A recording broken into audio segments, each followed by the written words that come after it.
Shalom. Puji Tuhan, pada kesempatan pagi hari ini di minggu yang kedua adalah merupakan hari yang istimewa di mana seluruh umat Tuhan sedang merayakan Paskah. Dan saat ini juga kita akan mengikuti jalannya ibadah. Dan sebelumnya kita akan angkat dengan satu pujian yang menyatakan tentang pengharapan.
Kami mengucap syukur pada kesempatan pagi ini Tuhan, kami ada semua kena anugerah dalam ibadah perayaan Paskah. Baik kami hamba-Mu yang ada di gereja maupun jemaat Tuhan yang ada di rumah masing-masing. Biarlah kami boleh menikmati perayaan Paskah karena ada Yesus di tengah-tengah hidup kami, di rumah tangga kami. Untuk itu firman-Mu akan hamba-Mu sampaikan. Biarlah pengurapan Allah turun atas hamba, pengurapan Allah turun atas seluruh jemaat Tuhan, mereka yang ada di rumah. Kami menerima kebenaran firman Tuhan dalam nama Tuhan Yesus Kristus. Haleluya, amin.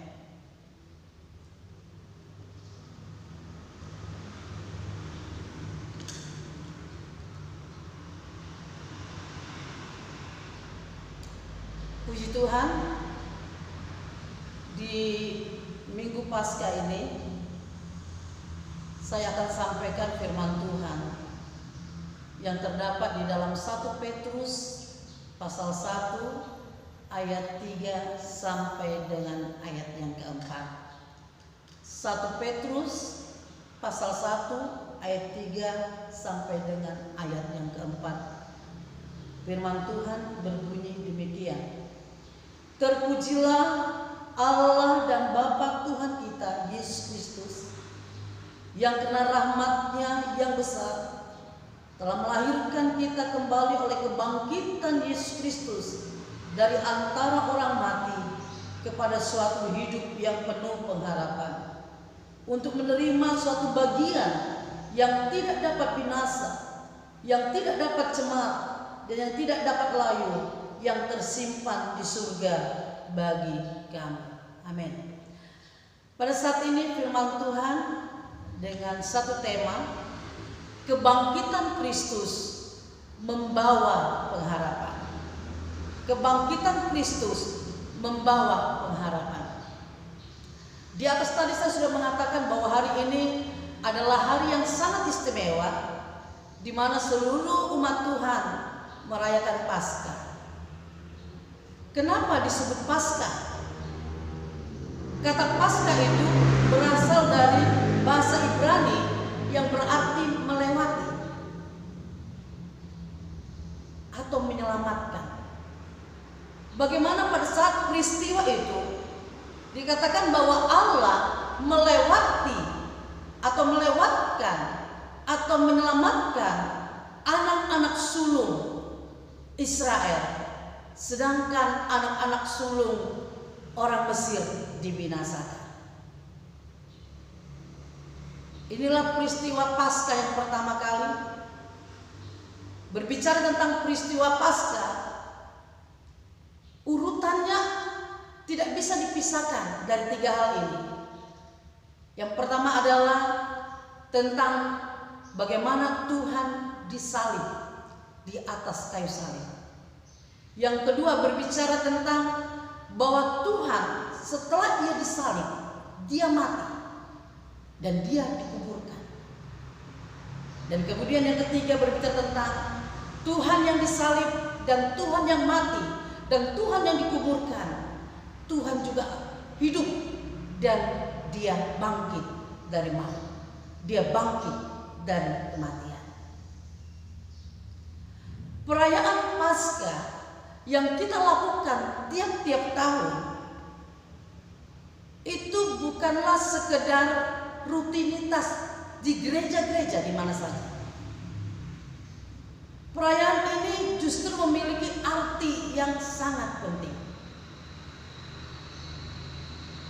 Ada beberapa hal yang dapat kita pelajari dari kebangkitan Tuhan.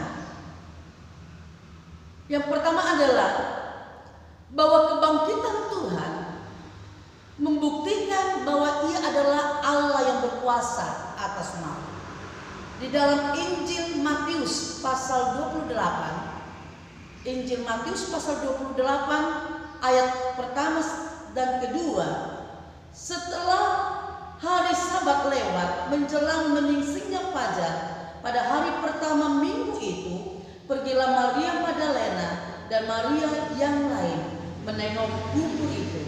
Maka terjadilah gempa bumi yang hebat, sebab seorang malaikat Tuhan turun dari langit dan datang ke batu itu dan menggulingkannya lalu duduk di atasnya. Saya katakan kebangkitan Tuhan Yesus membuktikan bahwa Ia adalah Tuhan yang hidup, Tuhan yang berkuasa. Dia sudah mengalahkan maut dan Dia sudah mengalahkan kematian. Satu pujian yang seringkali kita kumandangkan adalah sebab Dia hidup ada hari esok. Tuhan kita bukanlah Tuhan yang mati, tapi sesuai dengan apa yang Dia katakan, bahwa selama 3 hari Dia dikubur, kemudian Dia akan mengalami kebangkitan, dan itu nyata. 3 wanita ini mereka pergi ke kubur Yesus. Dalam benak mereka, dalam pikiran mereka, kira-kira siapa yang dapat menggulingkan batu yang begitu besar? Tapi sesuatu terjadi, sesuatu yang hebat terjadi. Ternyata ketika mereka sampai di tempat itu, mereka sudah melihat bahwa batu yang besar itu, yang menjadi penghalang itu, katakan sudah disingkirkan, dan mereka dapat masuk ke tempat itu untuk melihat mayat daripada Tuhan. Di sini kita melihat bahwa apa yang dilihat oleh ketiga wanita ini, ternyata katakan Tuhan sudah tidak ada di tempat itu. Dia katakan bahwa Dia akan bangkit, dan itu nyata. Jadi kita harus meyakinkan iman kita bahwa Tuhan kita tidak Tuhan yang mati selamanya, tapi Dia Tuhan yang mati dan Dia Tuhan yang hidup dan Dia Tuhan yang bangkit. Biarlah melalui kuasa kebangkitan Tuhan kita juga memiliki semangat dalam mengiring Tuhan, dalam melayani Tuhan, supaya kita dapat menjadikan berkat bagi yang lainnya. Dikatakan melalui kebangkitan Tuhan Yesus, hal yang perlu kita pelajari adalah yang kedua, kebangkitan Tuhan Yesus membuktikan bahwa janji-janjinya tidak pernah gagal. Janji Tuhan itu nggak pernah diingkari. Dalam Lukas pasal 24, Injil Lukas pasal 24, Injil Lukas pasal 24 ayat yang ke-7.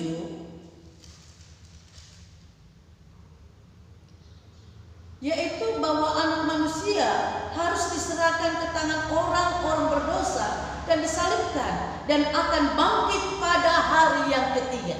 Ini janji Tuhan, akan bangkit pada hari ketiga. Dan itu menjadi kenyataan bahwa janji Tuhan itu iya dan amin. Janji Tuhan itu gak pernah gagal. Dikatakan dia tak pernah gagal. Kenapa? Karena dia adalah Allah. Allah yang tidak hanya dapat berkata-kata, tapi Allah yang dapat melaksanakan perkataannya. Dan di dalam mulut Tuhan tidak ada kebohongan. Itu sebabnya percaya kepada janji Tuhan. Kalau Tuhan berkata aku akan menyertai engkau, itu pasti jadi. Kalau Tuhan berkata aku akan sembuhkan engkau, itu pasti jadi. Kalau Tuhan katakan aku akan angkat engkau, itu pasti jadi. Semua pasti jadi dengan perkataan Tuhan. Jadi pegang janji Tuhan, bahwa janji Tuhan itu iya dan amin. Melalui kebangkitan Tuhan Yesus, hal yang terakhir yang saya sampaikan di sini adalah bahwa Paskah menunjukkan adanya pengharapan bagi orang percaya. Di dalam 1 Korintus 15, 1 Korintus pasal 15 ayat yang ke-13 sampai dengan 19. 1 Korintus pasal 15 ayat 13 sampai dengan ayat yang ke-19.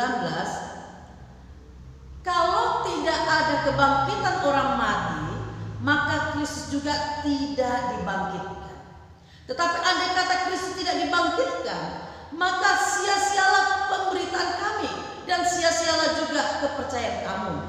Lebih daripada itu, kamu ternyata berdusta terhadap Allah.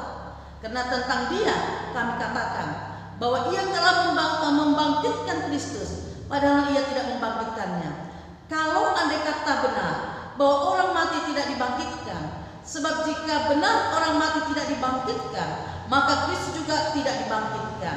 Dan jika Kristus tidak dibangkitkan, maka sia-sialah kepercayaan kamu dan kamu masih hidup dalam dosamu. Demikianlah binasa juga orang-orang yang mati dalam Kristus. Jikalau kita hanya dalam hidup ini saja menaruh pengharapan pada Kristus, maka kita adalah orang-orang yang paling malang dari segala manusia. Hal yang dapat kita pelajari melalui peristiwa kebangkitan Tuhan Yesus adalah bahwa Paskah menunjukkan ada pengharapan bagi orang percaya. Ada pengharapan. Kita percaya bahwa pengharapan kepada Tuhan itu pasti adanya. Bahwa kita juga akan mengalami hal yang sama yang seperti Tuhan alami. Sekali waktu kita juga akan mengalami kematian. Tapi dengan tubuh kemuliaan kita akan dibangkitkan. Oleh sebab itu, apapun masalah yang kita hadapi hari-hari ini, seperti 3 wanita ini yang pergi ke kubur Yesus, ada batu yang besar menutup kubur Yesus. Ketika mereka mempunyai hasrat yang begitu luar biasa untuk merempai mayat Tuhan Yesus, tapi di tengah jalan mereka berpikir, siapa di antara kita yang dapat menggulingkan batu sebesar itu? Ada kerinduan datang kepada Tuhan. Tapi melihat banyaknya penghalang itu membuat ada banyak orang juga berpikir, bahkan mengambil keputusan untuk mundur dan tidak mengikut Tuhan dengan setia. Lewat firman Tuhan ini, apapun masalah Bapak Ibu, apapun masalah kita, yang namanya hidup tentu penuh dengan permasalahan. Tapi kita percaya kita punya Tuhan yang tidak mati, tapi kita punya Tuhan yang mati dan hidup, bangkit.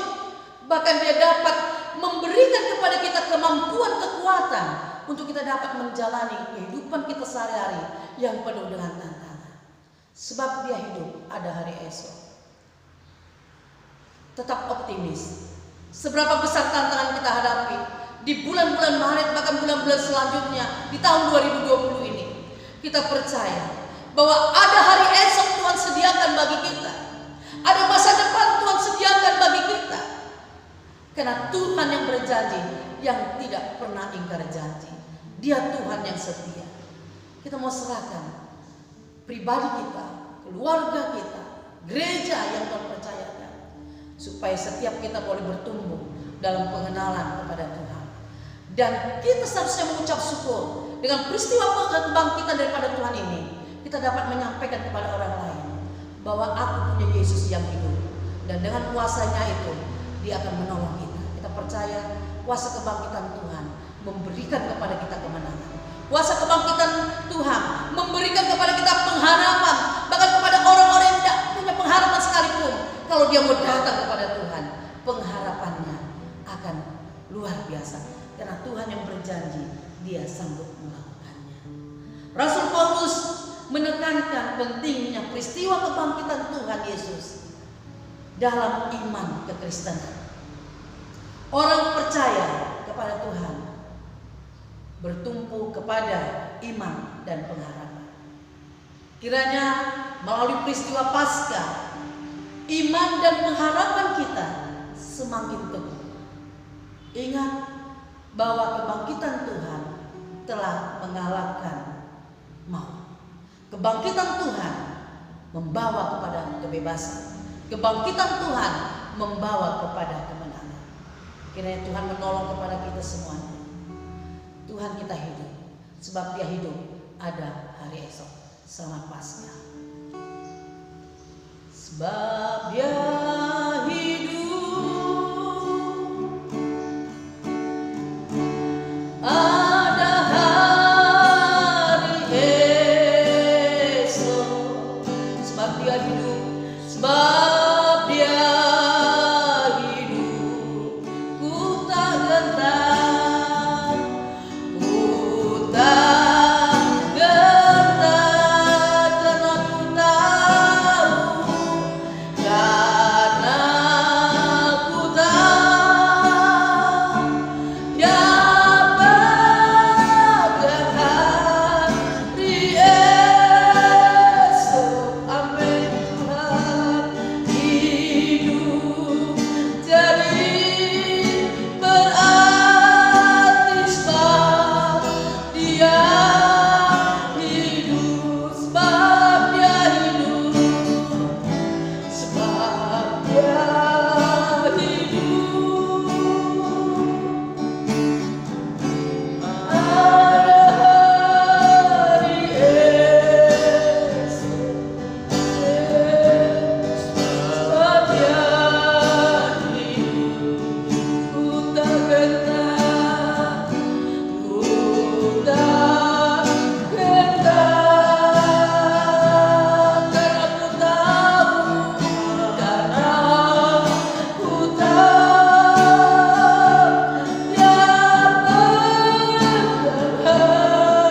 Dia hari esok.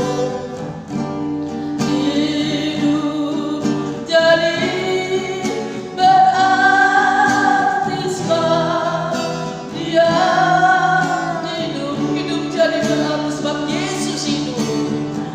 Hidup jadi berarti sebab Yesus hidup. Ya dalam masih, ya dalam masih, ya dalam masih,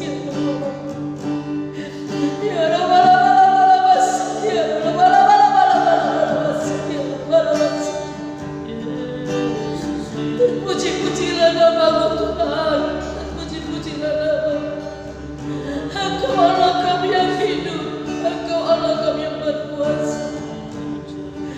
Kami memiliki keuntungan besar mengenal Engkau. Kami memiliki keuntungan besar menjadi murid Tuhan, menjadi anak Tuhan, menjadi hamba Tuhan. Haleluya, haleluya, haleluya. Saat pagi ini Tuhan, kebenaran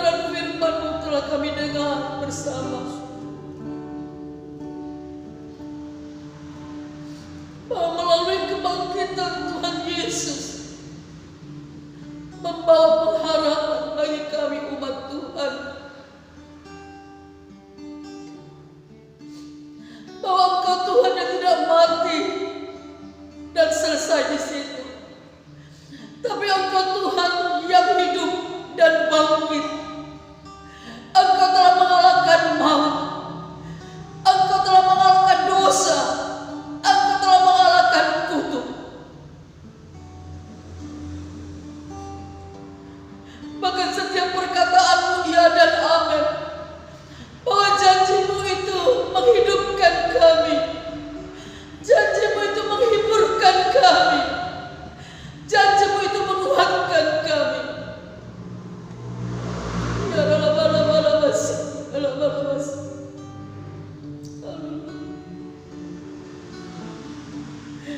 kami yang seharusnya tidak memiliki pengharapan dikenakan kesalahan, dosa dan kejahatan kami, yang seharusnya kami mati dikenakan dosa kejahatan tersebut, tapi kami boleh terima hidup di dalam Tuhan. Di dalam Tuhan ada pengharapan yang pasti. Mampukan kami untuk terus bertekun dalam perjuangan iman sampai Tuhan memanggil kami.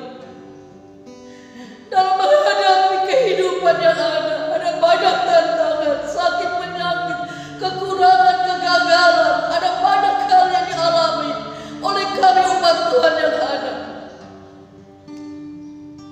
Biarlah kami berpikiran yang positif, bahwa sebagaimana Tuhan sudah bangkit mengalahkan maut, maka Tuhan akan dapat membangkitkan semangat yang lemah.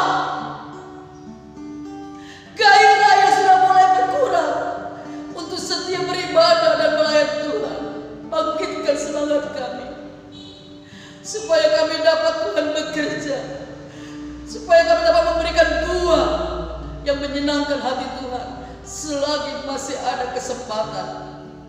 Tuhan, umat-Mu, mereka ada di rumah mereka masing-masing yang mendengar firman Tuhan, berkati mereka Tuhan, sebagaimana Engkau memberkati kami hamba-hamba-Mu. Terima kasih Tuhan. Kami percaya bahwa Tuhan berkuasa atas hidup kami, atas masa depan kami, karena hari esok pun Tuhan sediakan bagi kami. Setelahnya kami menyampaikan firman-Mu, kami hamba-Mu akan pergi ke rumah-rumah jemaat untuk berbagi kasih lewat telur Paskah dan beberapa bingkisan yang ada. Berkati sebelumnya, jadikan kehadiran kami menjadi berkat sehingga nama Tuhan dipermuliakan. Terima kasih Tuhan. Kami mengakhiri ibadah ini di dalam berkat nama Tuhan Yesus Kristus. Haleluya.